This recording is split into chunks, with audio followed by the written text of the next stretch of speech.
It takes true leaders to do anything in this world. It takes people standing up with courage, with bravery, and the audacity to pursue change and support those who need it, our most vulnerable among us and the most vulnerable in our society.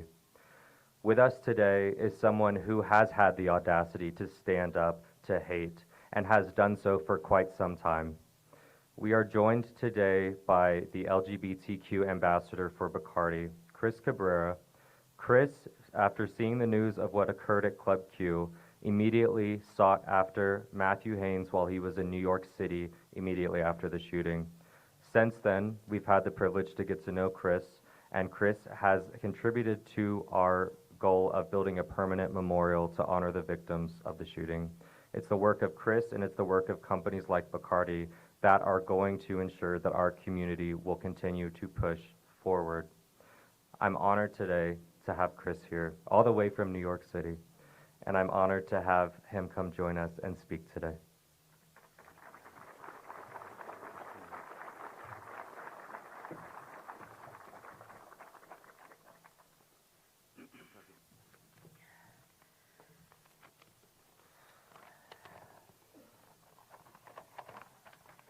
Excuse me, I'm a little nervous.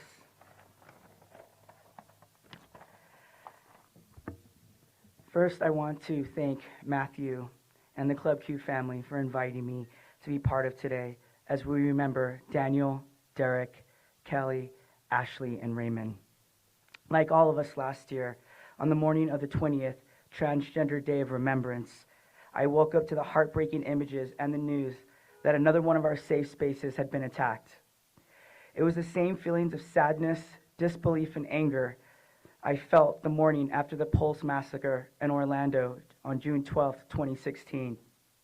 Although I didn't personally know Daniel, Derek, Kelly, Raymond, or Ashley, or the Club Q family, they were part of my extended queer family. When you are part of a marginalized community, I believe there's an unspoken bond that connects us all, queer and allied alike. When you attack one of us, you attack all of us. I felt compelled to do something to help the community here in Colorado Springs, so I immediately began trying to connect with Matthew. I do live in New York City and heard that the folks at the Stonewall Inn, who are dear friends of mine, had invited Matthew to a fundraising event. So I canceled my evening and I went to Stonewall determined to meet him and offer our assistance. We came here to meet with the Club Q family and pay our respects to Daniel, Kelly, Raymond, Derek, and Ashley. I met with one of the heroes who stopped the gunman, Richard Fierro, and his wife, Jess. And it was just like being with family as we spoke of our shared Latinx culture. The haunting images of the bullet holes in the bar top and fridges behind the bar will forever be burned into my memory. And I am forever changed having walked these hallowed grounds and meeting and hearing the stories from so many survivors, realizing that most of them were still in their 20s.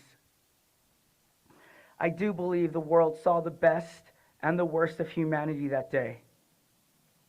After speaking with Matthew and identifying the direct needs of the community, we partnered with Another Round, Another Rally and Tales of the Cocktail, two nonprofit organizations that provide resources to the hospitality industry, to come together to create a fundraiser that would provide mental health services to all the survivors and also help build out the memorial. Taking care of the mental and emotional well-being of our community is a priority I take very seriously. And as someone who's now in a position to help my community, I find it is my duty, along with so many others, to help sustain and care for our safe spaces and the next generation of leaders and revolutionaries. As a two-spirit trans man, I understand the fear of walking out of my door every day with a target on my back. The trans community makes up less than 1% of the US population, yet we are the group that is most targeted and attacked, whether it be through harmful and untrue rhetoric or to the very extreme by paying for this hatred with our lives. This year, we've seen a record-breaking number of anti-LGBTQ trans legislation. Our existence is used to strike fear and those who don't understand us for political gain, and to detract from the real everyday issues folks are facing in this country. We can't live as our true selves without being attacked, without fear being attached to our happiness.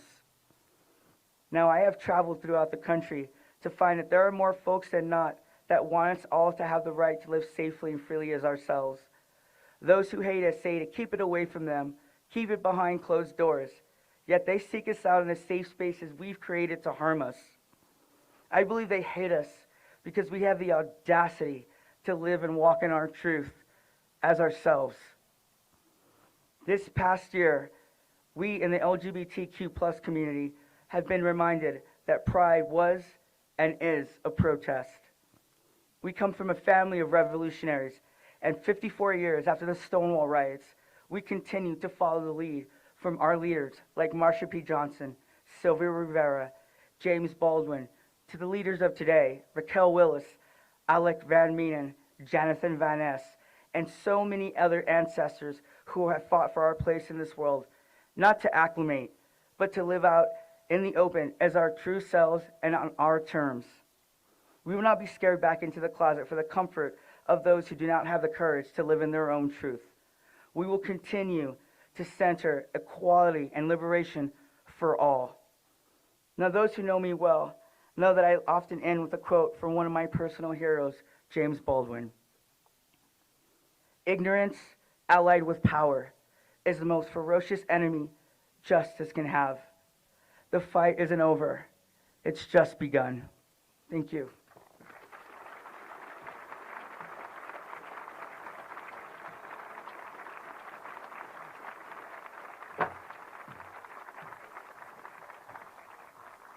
Going to move this back up. Thank you very much, Chris.